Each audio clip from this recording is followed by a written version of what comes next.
Hi guys, only Zoe from Cuts for Scruffs. Just doing another video today, just to give you some tips on how to clean your dog's eyes and ears. Obviously this is really important to keep on top of in between grooms anyway, but especially obviously at the minute with all groomers being closed due to the coronavirus, it's really important for you to do this at home as well. Doggy, come on Doggy, up, up. We've got to show the guys how to do your ears and your eyes, haven't we? So basically, eyes and ears is really simple. The only problem is they may not like it too much. Obviously, it's quite invasive and you are getting in there, so you do have to be patient with them.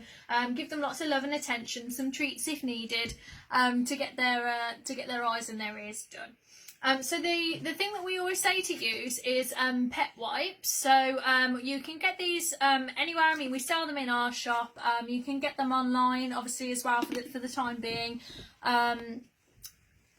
Doggy, you got itchy ears, I know, to get these from. So basically all they are is just wet wipes basically, and they're just going to give the eyes and the ears a really good clean, and get all the dirt and grubbiness out of them. The reason this is so important, with older dogs with their eyes, they can get really crusty eyes, and it can obviously affect their eyesight quite a bit, so it's really good just to clean those up. And with ears in particular, they can get quite a lot of dirt build up in there, and when it gets built up, especially with dogs that grow hair in their ears, it can get really smelly, and that's when you start to see infections start to come as well from all the bacteria in there. So obviously that's why it's really important to keep on top of. So Dougie, if I can get you up on the sofa please, we can show everyone what we're doing. You're going to come on up. Come on then. Come on, good boy. Dougie. Dougie woo. Are you being reluctant to have your ears done? Come on, darling. Come on, up you come. Up. Up. Good boy. Thank you. Good boy. You have a lie down. That's a good lad.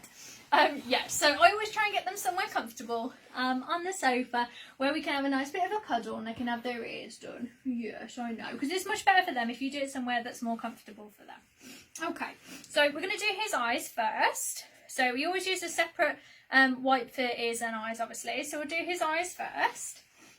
So the main things you want to focus on is these tear stains down here. So because obviously Dougie's got quite dark fur, you can't see it as much. But with dogs with white fur, you tend to see quite a lot of red staining. It can go quite deep dark brown as well. And that's the stuff that you want to get off, really. So what we want to do is get your wipe. I know. And you want to wipe all of that grubbiness away. Now, depending on how much build-up they've got there, you might have to press quite hard. But obviously, you want to make sure you're not poking them in the eye. You're just wiping, I know, all of that grubbiness away from in front of their eye. There we go. And if they do get it sort of across their eye as well, you can wipe across their eye, but obviously very gently, just to get across their eye as well. So now we're going to do the other side. So obviously make sure you're using the other side of the wipe for this.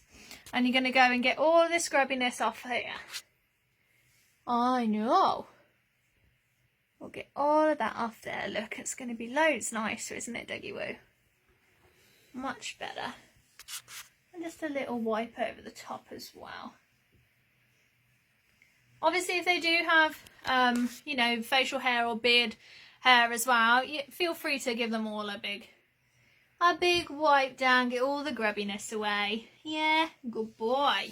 Okay, hang on, darling, because we're going to show them your ears yet. You're going to come up here. Oh, that's a good boy. Well done. Okay. So now we're going to use a separate wipe for each ear. Obviously, if they are quite grubby, if they've got quite a lot of dirt or build up in there, you're going to need more wipes per ear to get all of it out. So basically, you want to flip the ear open so you can see inside the canal, and you can see Dougie does have quite a bit of hair growing out here. So we need to make sure this is all cleaned up so that it doesn't get infected. So the main area you want to focus on is around this area here. So you don't want to go too far in, because obviously you don't want to be prodding around inside the dog, you know, with ear canals, and you don't want to be prodding things that you don't you don't want to be touching. And also sort of anything out here, obviously that's all fur, so you can brush that all out, that's no problem at all. So it's just this area here you want to be focusing on. So I tend to get quite a thick bit of padding over the top of my finger like this. So if you just go in like that, it's going to hurt really. You're going to have your nail. So you want quite a big, thick bit of padding on the end, just so it's a little bit more comfortable. And then you want to go in and you want to get deep enough so you get all the dirtiness out. But obviously, like I said, you don't want to go too far in there, so you're messing around with things you don't want to be touching. And I mean, some dogs like Dougie, once we're having it done, you quite enjoy the feeling of it, don't you, darling? Hey. But again, it's quite a sensitive area for dogs. It's quite invasive, so sometimes they may not enjoy you doing it. So a little bit at a time, just to get them used to it. Offer them treats, give them some distraction, and you should be able to get it done like so. So I mean, you can see obviously Dougie's got moderate bit of build up in there, quite grubby, quite gross, and that's what we want to get away really, just to stop the infection going on. Okay, I'm going to quickly do your other ear, Dougie. So if you do have any issues, obviously during the sort of lockdown that we're on at the minute, in regards to sort of your dog's grooming, I do know particular vets are doing sort of emergency grooming. So rather than doing anything yourself that you're not sure on, particularly things like nail trims can be really dangerous if you get them wrong. You know, if you do start cleaning their ears and you notice they are really sore and red and infected, obviously don't go in there yourself. Just talk to your vet. You know, I do think most of them are sort of offering some sort of emergency help for people with their pets. So just talk to them, and they should be able to help you. And then obviously as soon as we're back open, as soon as we can let you in our doors again, we'll be able to give you their regular grooming again. So there we go. One nice clean ear again, and all done. Yay, well done, good boy.